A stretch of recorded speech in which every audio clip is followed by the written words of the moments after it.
Hi friends, வாங்க குக்கரில் புதினா சாதம் எப்படி செய்யலான்னு பார்க்கலாம். இது மாதிரி மோர் வீடியோஸ் பார்க்க நம்ம சேனலை சப்ஸ்கிரைப் பண்ணிக்கோங்க. மிக்ஸி ஜாரில் ஒரு கைப்பிடி அளவு புதினா, 4-5 பல் பூண்டு, 4-5 துண்டு இஞ்சி போட்டுட்டு 4 பச்சை மிளகா போட்டு நல்லா அரைச்சி எடுத்து வச்சுக்கோங்க.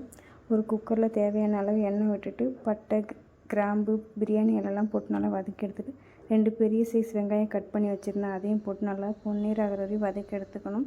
நல்லா வதங்கினதுக்கப்புறம் அரைச்சி வச்சுருந்த புதினா இதை ஊற்றிட்டு நல்லா வதக்கி எடுத்துக்கலாம். நல்லா வதங்கினதுக்கப்புறம் உப்பு கொஞ்சம், கரம் மசாலா போட்டு நல்லா வதக்கி எடுத்துட்டு நல்லா எண்ணெய் பிரிகிற அளவுக்கு நல்லா வதக்கணும். ஒரு தட்டு போட்டு மூடி வச்சுட்டு நல்லா வதங்கினதுக்கப்புறம் தக்காளி மீடியம் சைஸ் ஒன்று கட் பண்ணி வச்சுருந்தேன், அதையும் போட்டு நல்லா வதக்கி எடுத்துக்கலாம். நல்லா வதங்கிடுச்சு பாருங்கள். அதுக்கப்புறம் 1 டம்ளர் அரிசி தான் எடுத்துக்கேன், 2 டம்ளர் தண்ணி விட்டுக்கலாம். நான் பாசிமதி ரைஸ் தான் எடுத்துக்கேன், நீங்கள் எந்த அரிசி வேணால் எடுத்துக்கலாம். நல்லா கொதித்து வந்ததுக்கப்புறம் அரிசி போட்டு 2 விசில் விட்டு எடுத்தால் சுவையான புதினா சாதம் ரெடி. இது மாதிரி ட்ரை பண்ணி பார்த்துட்டு மறக்காமல் கமெண்ட் பாக்ஸில் கமெண்ட் பண்ணுங்கள். பாய்.